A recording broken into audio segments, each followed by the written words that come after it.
बिस्मिल्लाहिर्रहमानिर्रहीम अस्सलाम वालेकुम students, this is Atif Ahmed your physics teacher. बच्चों, आज की इस वीडियो में हम डिस्कस करने जा रहे हैं थर्मोकपल को। थर्मोकपल का जो टॉपिक है वो एग्जाम के पॉइंट ऑफ व्यू से बहुत ज्यादा इंपॉर्टेंट तो नहीं है, लेकिन यहाँ से कुछ शार्ट क्वेश्चंस आपसे पूछे जा सकते हैं, कुछ एमसीक्यूज आपसे पूछे जा सकते हैं। तो चलिए स्टार्ट करते हैं आज के इस टॉपिक को। सबसे पहले मैं आपको ये बता दूं कि ये थर्मोकपल है क्या। बच्चों, सिंपली थर्मोकपल जो है ना वो हमारे पास एक टेम्परेचर सेंसिंग डिवाइस होती है, ठीक है, जिसको मोस्टली हम इंडस्ट्रीज में इस्तेमाल कर रहे होते हैं टेम्परेचर को मेजर करने के लिए। राइट, अभी इसकी फर्दर डिटेल के अंदर हम जाते हैं, इसकी कंस्ट्रक्शन देखेंगे, इसकी वर्किंग देखेंगे, लेकिन उससे पहले ना आपको सीबेक इफेक्ट का पता होना चाहिए। तो पहले इसके बारे में जान लीजिए। बच्चों जी, ये बात है 1821 की। एक साइंटिस्ट थे जिनका नाम था थॉमस सीबेक, ठीक है। थॉमस सीबेक जो है वो काम कर रहे थे इलेक्ट्रिसिटी और हीट के दरमियान एक रिलेशन फाइंड करने पे।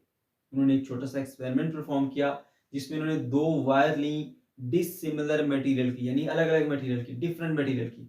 मान लीजिए कॉपर की ले ली और एक उन्होंने ले ली सिल्वर की, या एक उन्होंने आयरन की ले ली। अब इन दोनों को उन्होंने क्या किया, ज्वाइन किया, दो जंक्शन बनाई। लाइक आप देख सकते हैं, एक ये ब्लू कलर की वायर और एक ये रेड कलर वायर। इन दोनों को मिलाया, यहाँ पर भी इनको भी मिलाया, यहाँ पे दो जंक्शन बनाई उन्होंने। उसके बाद एक वायर को कट करके उसमें गैल्वेनोमीटर अटैच कर दिया। राइट। अच्छा, अब ये जो दो जंक्शन थी ना, उन्होंने क्या किया, एक जंक्शन को कोल्ड इन्वायरमेंट प्रोवाइड किया और दूसरी जंक्शन को जो है उन्होंने हॉट इन्वायरमेंट प्रोवाइड किया। यानी इधर उन्होंने हीट दी और इधर उन्होंने आइस प्रोवाइड की ताकि वो 0 डिग्री सेंटीग्रेड पर लो टेम्परेचर रहे। समझ गए? अच्छा जी। तो उन्होंने ये ऑब्जर्व किया कि जब ये दो वायर जो कि डिसिमिलर मटेरियल की बनी थी, उनकी जंक्शन को एक को कोल्ड बनाया, दूसरी को हॉट बनाया, तो इसके अंदर से जो है ना वो एक करंट फ्लो किया। गैल्वेनोमीटर ने कुछ डिफ्लेक्शन शो की। अब हमने इसके अंदर कोई सेल या कोई बैटरी या कोई ऐसा सोर्स ऑफ करंट हमने अटैच नहीं किया था, लेकिन फिर भी इसके अंदर करंट जो है वो फ्लो किया। इसका मतलब करंट इसमें पैदा हुआ, ठीक है। और करंट जो है वो बेसिकली पोटेंशियल डिफरेंस का एक इफेक्ट है। यानी इसके अंदर कोई ईएमएफ कह लें, वो इंड्यूस हुआ था, जिसकी वजह से इसके अंदर जो है ना वो करंट प्रोड्यूस हुआ। समझ गए? अब ये जो एक ऑपरेटर उसने बनाया हुआ था जिसमें दो डिसिमिलर मटेरियल की वायर बनाई थी, दोनों की इनकी जंक्शन बनाई, एक जंक्शन को कोल्ड रखा, एक जंक्शन को हाई रखा, और टेम्परेचर के इस डिफरेंस की वजह से जो इसके अंदर एक करंट प्रोड्यूस हुआ ना, इस फिनोमेना को हम क्या बोलते हैं, सीबेक इफेक्ट कहते हैं, उसी साइंटिस्ट के नाम पे। उसको हम पेपर में अगर आ जाए तो कैसे लिखेंगे वो भी जरा देख लीजिए। सीबेक इफेक्ट क्या होता है? Seebeck effect is a phenomena, ये एक ऐसा फिनोमेना है in which temperature difference between the two dissimilar material conducting material produces the voltage difference. Voltage difference produce हुआ तो करंट फ्लो हुआ ना, क्योंकि पोटेंशियल डिफरेंस प्रोड्यूस होता है, उसका इफेक्ट होता है करंट। तो यहाँ पर वही बात बताई जा रही है, सीबेक इफेक्ट में आपने ये बताना है कि ये एक ऐसा फिनोमेना होता है जिसमें दो डिसिमिलर मटेरियल जिनको आपस में हमने दो पॉइंट पे जोड़ा हुआ है, यानी इसके अंदर दो जंक्शन बनाई हुई है, और वहां पर हमने क्या किया, टेम्परेचर का डिफरेंस प्रोड्यूस किया, और टेम्परेचर के डिफरेंस की वजह से उसके अंदर जो है वो वोल्टेज का डिफरेंस आ जाता है, ठीक है, और उसमें एक करंट जो है वो फ्लो होने लगता है। इस इफेक्ट को हमने कहा सीबेक इफेक्ट है, ठीक है। अच्छा, अब आपने सीबेक इफेक्ट को सीख लिया। क्या सीखा आपने कि दो डिसिमिलर मटेरियल की वायर लेनी है, यानी अलग अलग मटेरियल की बनी, दो उनकी जंक्शन बनानी है, ठीक है, और दोनों जंक्शन को ना आपने टेम्परेचर का डिफरेंस प्रोवाइड करना है। यानी एक को आप कोल्ड रखेंगे, दूसरे को आप हॉट बनाएंगे, तो उसके अंदर जो है वो ईएमएफ इंड्यूस होगा, जिससे उसमें क्या आएगा जी, करंट फ्लो होने लगेगा। समझ गए? ओके जी। तो अब ये जो हमारा थर्मोकपल है बिल्कुल इसी तरह का होता है। थर्मोकपल में भी ये होता है कि दो डिसिमिलर मटेरियल की वायर्स ली जाती हैं, ठीक है, जैसे कि यहाँ पर आप देख सकते हैं, ये इस तरह दो इसमें जंक्शन भी होती हैं, ठीक है ना। और बिल्कुल इसी तरह से सीबेक इफेक्ट के मुताबिक उसके अंदर भी करंट इंड्यूस किया जाता है। अब होता क्या है कि वहां पर भी किसी एक एंड पे हम उसको हीट प्रोवाइड करते हैं, उस हीट से करंट इंड्यूस होता है। जो मैं बात कर रहा हूँ ना कि बेसिकली इसको हम टेम्परेचर मेजरमेंट के लिए इस्तेमाल करते हैं, तो वो हीट से जो इसमें हीट हम देते हैं ना एक एंड पे, तो इसमें करंट इंड्यूस होता है। वो करंट की हेल्प से हम पता चलाते हैं कि यहाँ पर कितना टेम्परेचर है, ठीक है। अच्छा, अभी हम उसको हम मजीद डिटेल के साथ इसको हम डिस्कस करेंगे। अभी हम आ जाते हैं जी इसकी कंस्ट्रक्शन के ऊपर, और फिर उसके बाद मैं बताऊंगा कि आखिर इसमें ऐसा क्या होता है कि इसमें करंट जो है वो फ्लो होने लगता है, ठीक है। जब हम कंस्ट्रक्शन पे आएंगे तो मैंने आपको बता चुका हूँ कि ये हमारे पास दो डिसिमिलर मटेरियल की बनी हुई वायर पर मुश्तमिल होती है, जिनमें दो जंक्शंस पाई जाती हैं, ठीक है। एक जंक्शन को हम हॉट जंक्शन कहते हैं, दूसरी जंक्शन को हम क्या बोलते हैं, कोल्ड जंक्शन। अगर इसको डिफाइन करना चाहते हैं, पेपर में लिखना चाहते हैं, तो आप यूं भी लिख सकते हैं, thermocouple is an electrical device that produces temperature dependent voltage. यानी ये एक ऐसी डिवाइस है जो कि क्या करती है, वोल्टेजेस को प्रोड्यूस करती है। किसके ऊपर डिपेंड करते हैं वोल्टेज? टेम्परेचर पे, यानी टेम्परेचर का डिफरेंस है ना, उस पर डिपेंडिंग करते हुए वोल्टेजेस को इंड्यूस करती है। और सिंपल बनाओ तो यूं कह लें कि वही वो हीट एनर्जी को इलेक्ट्रिकल एनर्जी में कन्वर्ट करती है। ठीक है, हीट एनर्जी को इलेक्ट्रिकल एनर्जी में क्या कर रही होती है? कन्वर्ट कर रही होती है। तो दो डिसिमिलर मटेरियल की ये बनी होती है। वो मटेरियल कौन कौन से होते हैं? एक जो है वो आप अगर उसको अच्छे से हो, वैसे तो कोई भी मटेरियल आप ले सकते हैं जो कि डिफरेंट नेचर के हों, लाइक कॉपर ले लो, आयरन ले लो, ठीक है, कोई और भी ले सकते हो। लेकिन आप अगर बहुत अच्छे से इसको इस इफेक्ट को ऑब्जर्व करना चाहते हो तो आप दो तरह की मेटल लो। एक नोबल मेटल ले लो। नोबल मेटल वो होते हैं जो किसी दूसरे के साथ रिएक्ट नहीं करते, जैसे गोल्ड हो गया, जैसे प्लैटिनम हो गया। इसके अलावा जैसे हमारे पास और भी हैं कुछ, आई थिंक सिल्वर है, यस। तो ये आप ले सकते हैं। और दूसरी तरफ आप कोई भी जो कॉमन मेटल्स हैं जिसको बेस मेटल्स कहा जाता है, लाइक कॉपर ले लें, आयरन ले लें, लेड ले लें, जिंक ले लें, ठीक है, इनमें से ले लें। इनका पेयर बनाएंगे तो आप बड़े अच्छे से इसको जो है वो इस फिनोमेना को ऑब्जर्व कर सकते हैं। ओके बच्चों, ठीक हो गया।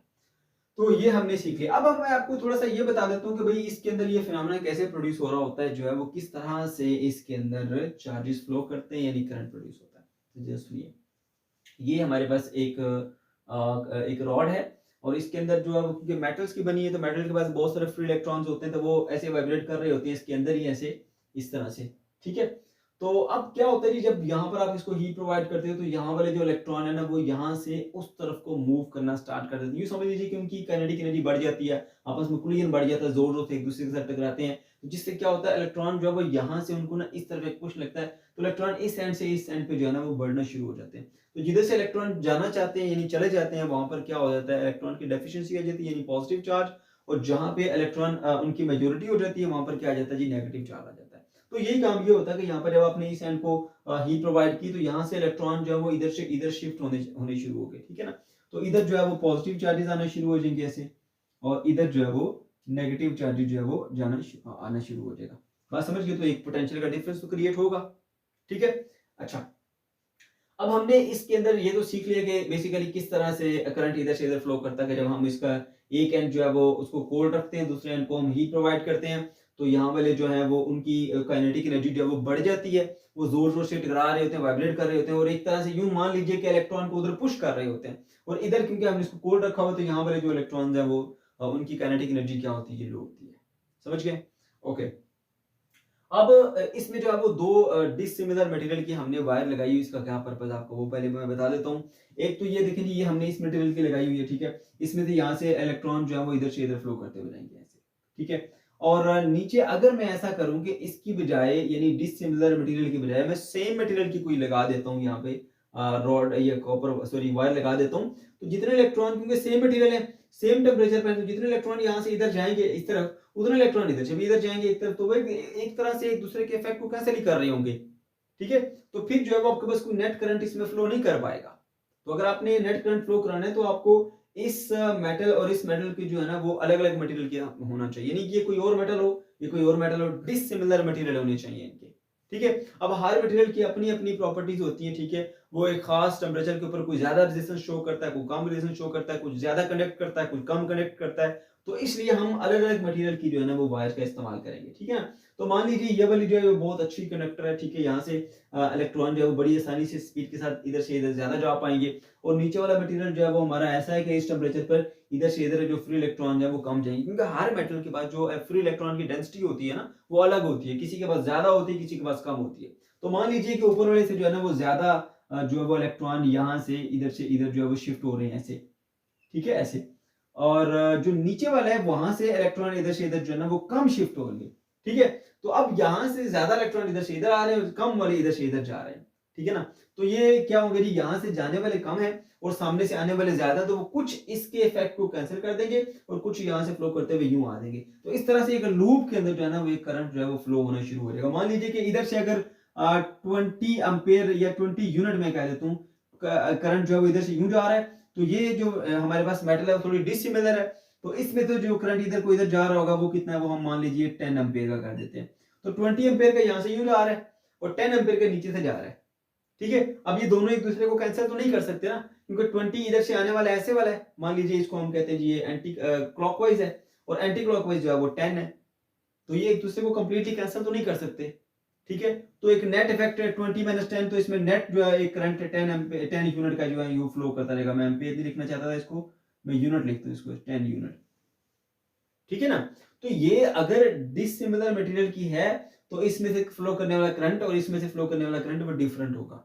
अगर ये सेम मटेरियल की होती तो जितना इधर से फ्लो करके जा रहा है उतना ऊपर से भी फ्लो करके जाता था, वो तो कैंसिल कर देती। तो हमने इसी वजह से डिसिमिलर मटेरियल की बनाई इनको। तो अब देखिए जी, यहाँ से अगर 10 यूनिट करंट यूं फ्लो करके जाएगा एंटी क्लॉकवाइज, तो 20 यूनिट जो है वो क्लॉकवाइज आएगा। तो अब ये बैलेंस नहीं हो सकते, कैंसिल आउट नहीं हो सकते। नेट जो है ना वो 10 यूनिट का करंट जो है वो सर्किट के अंदर फ्लो करता रहेगा। समझ गया बच्चों? ओके।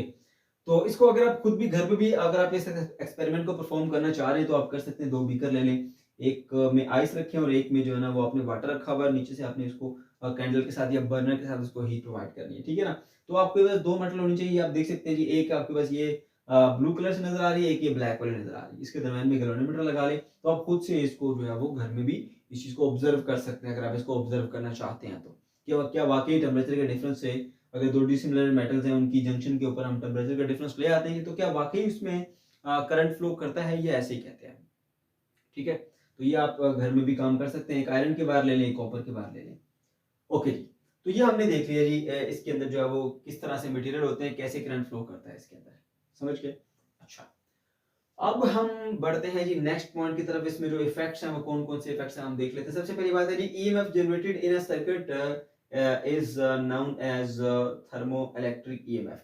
अब देखिए, ये हीट का जो हमने यहाँ पर हीट प्रोवाइड की ना और टेम्परेचर का डिफरेंस क्रिएट कर दिया। तो देखिए, करंट हमेशा याद रखिए, करंट तब फ्लो करेगा जब पोटेंशियल का डिफरेंस आता है। EMF is also a type of potential difference ही है, ठीक है। तो इधर जो हमने इसको इस जंक्शन को हॉट रखा है, इस जंक्शन को कोल्ड रखा, उसकी वजह से क्या हुआ, जैसे मैंने बताया कि यहाँ से चार्जेस इधर से इधर शिफ्ट हो गए ना, तो यहाँ पर जो है वो क्या हो गया, हाई पोटेंशियल या पॉजिटिव क्या लें, यहाँ पे लो पोटेंशियल यानी नेगेटिव रहेगा। तो आप देखिए, ये वाला एंड और ये वाला एंड में ना एक पोटेंशियल का डिफरेंस क्रिएट हो गया, ठीक है, जिसकी हम बात कर रहे थे, और उसी की वजह से जो है ना वो करंट फ्लो करता है। समझ गया बच्चों? ओके जी। तो इसमें जो ईएमएफ इंड्यूस होता है उसको हम क्या बोलते हैं, उसको हम बोलते हैं थर्मो इलेक्ट्रिक ईएमएफ, ठीक है ना। तो पहला पॉइंट थर्मो इलेक्ट्रिक ईएमएफ के बारे में मैंने आपको बता दिया। अब इस थर्मो इलेक्ट्रिक ईएमएफ की वजह से इसके अंदर करंट फ्लो करेगा, ऐसे एक नेट करंट फ्लो करेगा, उसको हम कहेंगे थर्मो इलेक्ट्रिक करंट। यानी इस थर्मो इलेक्ट्रिक ईएमएफ के बदले में जो यहाँ पे करंट फ्लो करेगा उसको थर्मो इलेक्ट्रिक करंट बोलेंगे आप, ठीक है। अच्छा, उसके बाद बात आ जाती है जी, magnitude of EMF depend upon the nature of the material, temperature difference and separation of the metals. अब देखिए, 3 चीजें जिनके ऊपर जो है वो ये डिपेंड करता है, ये क्या नाम था इसका, थर्मोइलेक्ट्रिक ईएमएफ, ठीक है। नंबर वन चीज आ जाती है जी, इन मटेरियल की नेचर, ठीक है ना। अब हर मटेरियल की अपनी अपनी, मैंने बताया, फ्री इलेक्ट्रॉन की डेंसिटी होती है। कुछ ऐसे होते हैं जिसके पास फ्री इलेक्ट्रॉन काफी ज्यादा होते हैं, कुछ ऐसे होते हैं जिनके पास फ्री इलेक्ट्रॉन कम होते हैं तो वो मेटल्स ही है, लेकिन कंपैरेटिवली उनके पास क्या होते हैं, फ्री इलेक्ट्रॉन कम होते हैं। तो उसकी बेस के ऊपर अगर देखा जाए तो इसमें ज्यादा जो है वो थर्मोइलेक्ट्रिक ईएमएफ प्रोड्यूस होगा या कम प्रोड्यूस होगा, वो इसकी नेचर पे डिपेंड करता है, मटेरियल की नेचर पे। नंबर टू जो हमने पॉइंट देखा जी, वो है जी टेम्परेचर का डिफरेंस। अब इस कोल्ड जंक्शन और इस हॉट जंक्शन में जो टेम्परेचर का डिफरेंस है, इस चीज के ऊपर भी डिपेंड करता है हमारा जो है वो इंड्यूस ईएमएफ, या जिसका हम कहते हैं थर्मो इलेक्ट्रिक ईएमएफ, ठीक है। और तीसरी चीज जो यहाँ पर आ जाती है वो मैंने बताया कि यहाँ पे आ जाता है सेपरेशन ऑफ द मेटल। अब इसका एक ये जंक्शन है और एक ये जंक्शन है, ठीक है ना। तो इनके दरमियान सेपरेशन जो है, जितनी ज्यादा सेपरेशन होगी उतना ज्यादा जो है वो उसके अंदर आ सकता है हमारे पास थर्मो इलेक्ट्रिक ईएमएफ, ठीक है। तो 3 चीजों पर डिपेंड करता है। ये पेपर में आपसे पूछी जा सकती है कि ये जो थर्मो इलेक्ट्रिक ईएमएफ है किन चीजों पर डिपेंड करता है। नंबर 1 डिपेंड करता है मटेरियल की नेचर पे, और नंबर 2 डिपेंड करता है टेम्परेचर के डिफरेंस पर, ठीक है। और नंबर 3 ये डिपेंड करता है जी हमारे पास सेपरेशन पे, ठीक हो गया। तो ये 3 फैक्टर है जिनके ऊपर ये डिपेंड करता है। तो ये तीनों हमने डिस्कस कर लिए। उसके बाद है जी, ये जो सीबेक इफेक्ट है ना वो रिवर्सिबल है। यानी अगर इसका मतलब ये है कि अगर हम ऐसा कर दें कि इधर से जो हमारे पास ये हॉट एंड इधर ले आए और ये कोल्ड वाला इधर ले आए, तो इसके अंदर जो करंट है उसकी डायरेक्शन रिवर्स हो जाएगी, या ईएमएफ जो है वो भी क्या हो जाएगा, रिवर्स हो जाएगा। समझ गए? ये तो बहुत आसान सा और सिंपल सा पॉइंट है कि अगर आप इनकी जो एंड है ये हॉट को कोल्ड कर दें, कोल्ड को एंड को हॉट कर देंगे, तो फिर इसके अंदर जो है ना उसकी डायरेक्शन करंट की रिवर्स हो जाएगी। क्लियर हुई बात? ओके। अच्छा, उसके बाद अब बात आ जाती है जी इस थर्मोमेट्रिक या थर्मो इलेक्ट्रिक ईएमएफ जो है इसका टेम्परेचर के ऊपर डिपेंडेंस, ठीक है। तो बच्चों मैं आपको ये बता दूं कि जैसे जैसे आप टेम्परेचर इंक्रीज करते जाते हैं ना, टेम्परेचर इंक्रीज करते जाते हैं, सही है, तो इसमें जो हमारे पास थर्मो इलेक्ट्रिक ईएमएफ है उसकी वैल्यू बढ़ती जाती है। ग्राफिकली आप इसको देख सकते हैं कि जैसे जैसे आप टेम्परेचर में इंक्रीज लेके आते जा रहे हो, ठीक है, तो थर्मो इलेक्ट्रिक जो ईएमएफ है वो क्या होता है, बढ़ता जाता है, लेकिन एक खास हद तक बढ़ेगा। ठीक है, क्यों ऐसा होता है कि देखिए यहाँ से आप हीट देते जा रहे हैं तो यहाँ से मजीद इलेक्ट्रॉन निकलते जा रहे हैं, यहाँ पॉजिटिव चार्ज आता जा रहा है और यहाँ पे जो है नेगेटिव चार्ज आता रहेगा, ऐसे, ठीक है, पोटेंशियल डिफरेंस जो है वो बढ़ता रहेगा, लेकिन एक खास लेवल तक जो है वो बढ़ेगा, एक खास टेम्परेचर पर, ठीक है। और वो मैक्सिमम हमारे पास ईएमएफ जो एक खास टेम्परेचर के ऊपर हम ले रहे हैं, उस टेम्परेचर को हम क्या बोलते हैं, न्यूट्रल टेम्परेचर। यानी न्यूट्रल टेम्परेचर हमारे पास वो ऐसा टेम्परेचर होता है जिसके ऊपर हमें maximum value of thermoelectric EMF मिल रही होती है। बात समझ गए? मैं फिर से बता देता हूँ, ये न्यूट्रल टेम्परेचर कौन सा टेम्परेचर होता है, ये वो खास टेम्परेचर होता है जिसके ऊपर आप मैक्सिमम वैल्यू ऑफ ईएमएफ या मैक्सिमम वैल्यू ऑफ वोल्टेजेस आपको मिल रही होती हैं। अगर आप मजीद इससे ज्यादा टेम्परेचर बढ़ाते हो तो फिर बजाय के इस ईएमएफ के बढ़ने के वो उल्टा कम होना शुरू हो जाता है। उसकी वजह क्या है? उसकी वजह ये है कि आप टेम्परेचर बढ़ाते जा रहे हो, ठीक है, इधर पोटेंशियल डिफरेंस बढ़ता जा रहा है, लेकिन साथ साथ ये भी देखिए कि यहाँ से इलेक्ट्रॉन निकलते जा रहे हैं और यहाँ पर शिफ्ट होते जा रहे हैं। अब यहाँ पे इलेक्ट्रॉन का क्लाउड जो है वो बढ़ता जा रहा है, काफी ज्यादा होता जा रहा है। अब वहां पे मजीद इलेक्ट्रॉन को उधर भेजना मुश्किल हो रहा है, ठीक है ना। इधर होल्स प्रोड्यूस होते जा रहे हैं एटम्स के अंदर, क्योंकि इलेक्ट्रॉन क्या जाने का मतलब क्या, होल प्रोड्यूस होना, बहुत ज्यादा होल्स प्रोड्यूस हो जाते हैं और इधर बहुत ज्यादा इलेक्ट्रॉन आ जाते हैं। तो अब जब एक खास टेम्परेचर पर पहुंचे जिसको हम न्यूट्रल टेम्परेचर कहते हैं, उसके बाद अगर आप मजीद टेम्परेचर बढ़ाते हो तो फिर मजीद इलेक्ट्रॉन यहाँ से यूं नहीं जाते, बल्कि वो यहाँ पे जो इलेक्ट्रॉन की काफी ज्यादा मिकदार पड़ी वो वापस यहाँ से इधर आ जाती है और उन होल्स को फिल करती है। तो बजाय कि अब मजीद जो है वो इसमें जो पोटेंशियल डिफरेंस है, ईएमएफ बढ़े है, ठीक है, वो उल्टा कम होना शुरू हो जाता है। तो आपको नजर आएगा ग्रेजुअली इसके अंदर जो है ना डिक्रीज आना शुरू हो जाएगा। अभी मजीद टेम्परेचर बढ़ा रहे हैं लेकिन उसके अंदर कमी आती जा रही और फाइनली एक पॉइंट ऐसा आएगा कि जब ये क्या हो जाएगा, जीरो हो जाएगा, ठीक है। अब वो टेम्परेचर कि जिसके ऊपर आके ये जो हमारा थर्मो इलेक्ट्रिक ईएमएफ है वो बिल्कुल जीरो हो जाता है, उसको हम बोलते हैं इन्वर्जन टेम्परेचर। समझ गए बच्चों? ओके, तो ये दो मेन पॉइंट्स है जो मैंने आपके साथ शेयर किए, फिर से सुन लीजिए, लेकिन न्यूट्रल टेम्परेचर क्या होता है, thermal EMF increases with increase in temperature and reaches its maximum value called neutral temperature. इसको हम न्यूट्रल टेम्परेचर कहते हैं। फिर आ जाता है जी इन्वर्जन टेम्परेचर। इसकी डेफिनेशन भी मैंने यहाँ पर मेंशन की है, the particular temperature at which the thermal EMF is zero is called inversion temperature. अब वो पर्टिकुलर हमारे पास वैल्यू ऑफ टेम्परेचर जिसके ऊपर जाके फाइनल वापस ही बढ़ाते टेम्परेचर को आपने इतना बढ़ा दिया कि जिसके ऊपर जाके दोबारा से ईएमएफ क्या हो जाए, जीरो हो जाए, तो उसको हम बोलते हैं जी ये इन्वर्जन टेम्परेचर। फिर बात आ जाती है जी कहां पर इसको यूज करते हैं, मैंने पहले भी बता दिया था कि बेसिकली ये यूज होता है as a temperature sensor. Temperature को सेंस करने के लिए इस्तेमाल होता है, छोटे मोटे टेम्परेचर को मेजर करने के लिए भी हम इसको इस्तेमाल कर लेते हैं। ठीक है बच्चों, तो ये था हमारा आज का टॉपिक। अगर आपको कोई कंफ्यूजन है या किसी किस्म का कोई प्रॉब्लम है तो कमेंट सेक्शन के अंदर आप जरूर पूछ सकते हैं। अल्लाह हाफिज।